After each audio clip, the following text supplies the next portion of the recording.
अब माघ शुक्ल पक्ष एकादशी की कथा हम आप लोगों को श्रवण करा रहे हैं। उससे पहले थोड़ी सी भगवान नाम का संकीर्तन करेंगे। श्रीमन नारायण नारायण नारायण भजमन नारायण लक्ष्मी नारायण नारायण नारायण लक्ष्मी नारायण श्रीमन नारायण नारायण नारायण भजमन नारायण।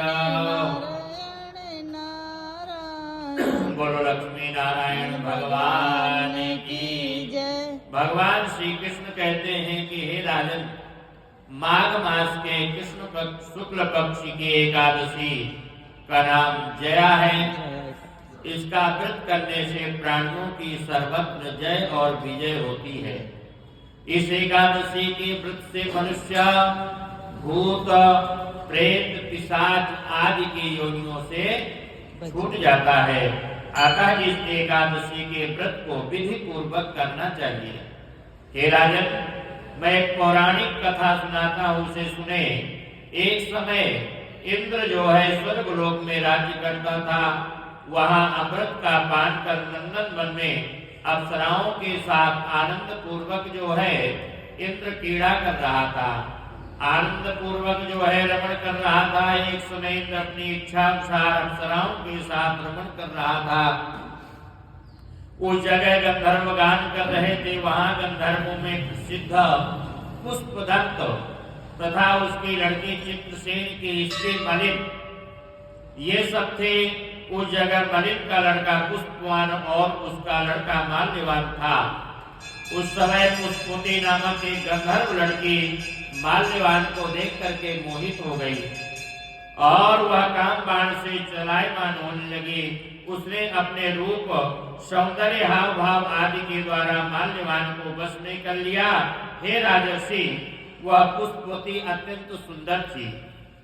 उसके लक्षण अत्यंत सुंदर थे। पुष्पवती की ऐसी सुंदरता को देखकर माल्यवान भी उसके ऊपर मोहित हो गया। अतः ये दोनों कामदेव के वशीभूत हो गए। परंतु फिर भी इंद्र के बुलाने पर नाच गाने के लिए जाना पड़ा। अप्सराओं के साथ अपना गाना शुरू किया। यद्यपि वह नाच गा रहे थे, परंतु कामदेव के प्रभाव से उनका मन ना तो गाने में लग रहा था और ना नृत्य करने में लग रहा था। गाना भी अशुद्ध गा रहे थे और नृत्य भी जो है अशुद्ध कर रहे थे। उनकी भाव भंगिमा ताल ये सब उनका ठीक नहीं बैठ रहा था। तो इस प्रकार से इनका प्रेम देख करके इंद्र ने इनको श्राप दे दिया कि जाओ, तुमने हमारी आज्ञा का उल्लंघन किया है, तुमने मेरा अपमान किया, इसलिए तुम स्त्री पुरुष दोनों मृत्युलोक में जाकर के पिशाच योनि में चले जाओ। पिशाच का रूप धारण करो और अपना कर्म फल भोगो। इंद्र का श्राप सुनकर के अत्यंत दुखी हुआ और हिमालय पर पिशाच बन करके दुख पूर्वक अपना जीवन व्यतीत करने लगे। उन्हें गंध रस स्पर्श आदि का कुछ ज्ञान नहीं था। उस जगह महान दुख मिल रहे थे। रात दिन में उन्हें एक क्षण भी निद्रा नहीं आती थी। उस स्थान पर अत्यंत सर्दी थी, जिसके कारण उनके रोमांच खड़े हो गए। उनके दांत भी सर्दी से कटकटा रहे थे। एक दिन पिशाच ने अपनी स्त्री से कहा, न मालूम हमारे पिछले जन्म के कौन से कर्म हैं, हमने क्या कर रखा है जिसके कारण से हमको ये पिशाच योनि प्राप्त हुई है। पिशाच से नरक के दुख सहना उत्तम है। इस प्रकार अनेक विचारों के करते हुए अपना दिन जो है वह व्यतीत करने लगे। दैवयोग से एक दिन माघ मास के शुक्ल पक्ष की जया नाम की एकादशी आई। उस दिन उन दोनों ने कुछ भी भोजन नहीं किया और न कोई उन्होंने पाप कर्म किया। उस दिन केवल फल फूल खा करके वह दोनों प्राणी अपना जीवन व्यतीत किया है और एक पीपल के नीचे बैठ करके वह भगवान का भजन किया।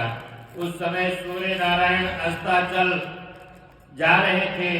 वह रात्रि उन दोनों के लिए एक दूसरे सर कर बड़ी कठिनता से काटी। दूसरे दिन प्रातः काल होते ही भगवान के प्रभाव से इनका जो शरीर था, जो पंच भौतिक शरीर था, वो शरीर इनका छूट गया। शरीर छूट गया और यह अत्यंत सुंदर अप्सरा गंधर्व आदि के देह धारण करके तथा वस्त्र आभूषणों से अलंकृत होकर स्वर्ग लोक को चले गए। उस समय आकाश में देवगण तथा गंधर्व उनकी स्तुति करने लगे।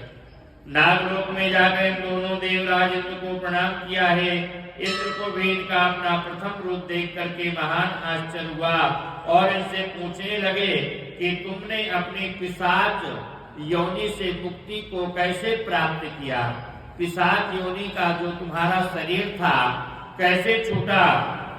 इस पर माल्यवान बोले, हे देवेंद्र, भगवान विष्णु के प्रभाव तथा जया एकादशी के प्रभाव से यह उत्तम फल हमको प्राप्त हुआ है।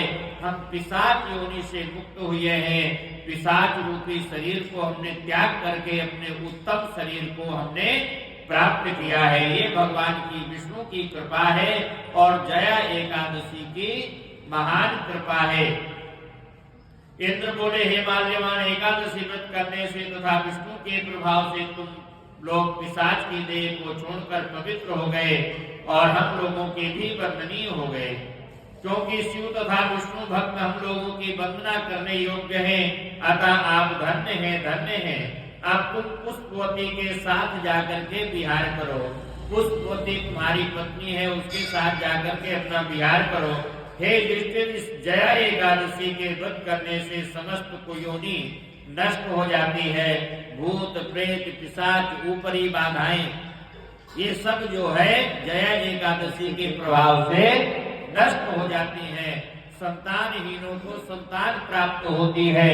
और अगर कोई दुर्भागा है, कई लोग कहते हैं कि हम अनलकी हैं, तो ये अनलकी का दुष्प्रभाव भी जया एकादशी के प्रभाव से नष्ट हो जाता है।